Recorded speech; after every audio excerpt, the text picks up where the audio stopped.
9 जुलाई को ईरान के पूर्व supreme leader Ayatollah Ali Khamenei के सुपुर्द खाक होने से पहले ईरान ने एक वीडियो जारी किया जिसने पूरी दुनिया को हैरान कर दिया। ये वीडियो था अयातुल्ला अली खामेनेई के उस घर का जिसमें मौत से ठीक पहले वो अपने परिवार के साथ मौजूद थे। और तभी 28 फरवरी की तड़के अमेरिका और इजराइल ने मिलकर करीब 35 से ज्यादा मिसाइलों से दनादन हमले किए और ईरान के सर्वोच्च नेता समेत परिवार के कई सदस्यों को मौत के घाट उतार दिया। अब 9 जुलाई को उन्हें सुपुर्द खाक करने से पहले इस वीडियो के जरिए ईरान ने दुनिया को यह दिखाने की कोशिश की कि कैसे अमेरिका और इजराइल ने मिलकर उनके वतन में तबाही मचाई और उनके सुप्रीम लीडर को मार डाला। खामेनेई जिस आवास में रहते थे उसका नाम बैत-ए-रहबरी था, जो ईरान की राजधानी तेहरान में मौजूद सबसे सुरक्षित सरकारी इमारत थी।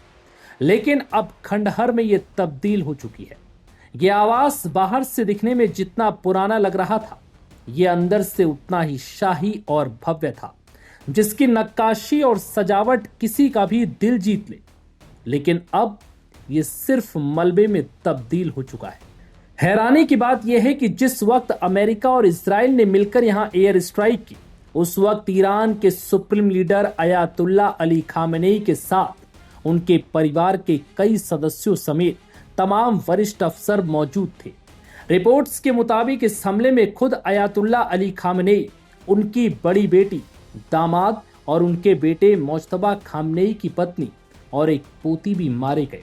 इसके साथ ही करीब 40 से ज्यादा वरिष्ठ अधिकारियों की मौत हो गई। खामेनेई के जनाजे की सबसे दुखद तस्वीर उनकी 14 महीने की पोती की थी, जिसका ताबूत परिवार के ही साथ रखा गया था। इस छोटे से ताबूत को देखकर हर किसी की आंखें नम हो गई। सवाल यही था कि आखिर उस मासूम की क्या गलती थी जिसे बेरहमी से मौत के घाट उतार दिया गया। 14 महीने की उस बच्ची को इस बात का अंदाजा भी नहीं होगा कि उसकी मौत आखिर क्यों हुई। 9 जुलाई को एक तरफ जहां खामेनेई के सुपुर्द खाक की तैयारी चल रही थी, तो वहीं दूसरी तरफ ईरान ने इस वीडियो को जारी कर एक तरह से अमेरिका और इजराइल को यह संदेश देने की कोशिश की कि अब इसका बदला भी उसी अंदाज में लिया जाएगा जैसे अमेरिका और इजराइल ने हमले किए थे। ऐसा हम इसलिए कह रहे हैं क्योंकि अयातुल्ला अली खामेनेई के जनाजे के कार्यक्रम के पहले दिन से ही ईरानियों की ये मांग है कि खून का बदला खून से लिया जाए। ट्रंप और नेतन्याहू को भी इसी तरह मौत के घाट उतारा जाए, तब जाकर ये बदला पूरा होगा। 4 जुलाई से शुरू हुए खामेनेई के जनाजे का कार्यक्रम 9 जुलाई को मशहद में उन्हें दफनाने के साथ खत्म हो गया। वहीं अब ईरान और अमेरिका में हुआ समझौता भी खत्म हो चुका है।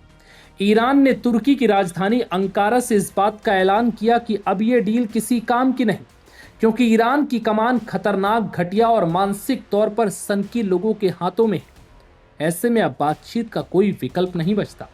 जिसके बाद ही अमेरिका ने ईरान के कई ठिकानों पर बमबारी शुरू कर दी और पहले दिन करीब 80 से ज्यादा ठिकानों पर हमले किए। और इसके पीछे की वजह हॉर्मुज में ईरान के द्वारा कमर्शियल जहाजों को निशाना बनाना बताया गया। फिर क्या था, ईरान भी कहां शांत बैठने वाला था। ईरान ने भी पलटवार करते हुए मिडिल ईस्ट देशों कतर, सऊदी, बहरीन में मौजूद अमेरिकी सैन्य ठिकानों को निशाना बनाया और करीब 85 से ज्यादा ठिकानों पर भीषण हमले करने का दावा किया। वहीं दूसरे दिन ये जंग और ज्यादा खतरनाक हो गई। दूसरे दिन अमेरिका ने ईरान के 90 से ज्यादा ठिकानों पर बैलिस्टिक मिसाइलों और भारी भरकम बमों से हवाई हमले किए और ईरान के प्रमुख ठिकानों को नष्ट करने का दावा किया। इस दौरान ईरान के सबसे रणनीतिक पोर्ट चाबहार पर भी बम बरसाए गए, जिसके बाद ईरान ने भी फिर से मिडिल ईस्ट में अमेरिकी सैन्य ठिकानों पर और ज्यादा आक्रामक हमले किए और बड़े नुकसान का दावा किया। इसके साथ ही ईरान ने हॉर्मुज को पूरी तरह से ब्लॉक करने का भी दावा किया। ईरान का कहना है कि जब तक हॉर्मुज का कंट्रोल उसके हाथ में है, अमेरिका के हर हमले का जवाब वो उसी की भाषा में देता रहेगा। नव भारत टाइम्स की रिपोर्ट में इतना ही।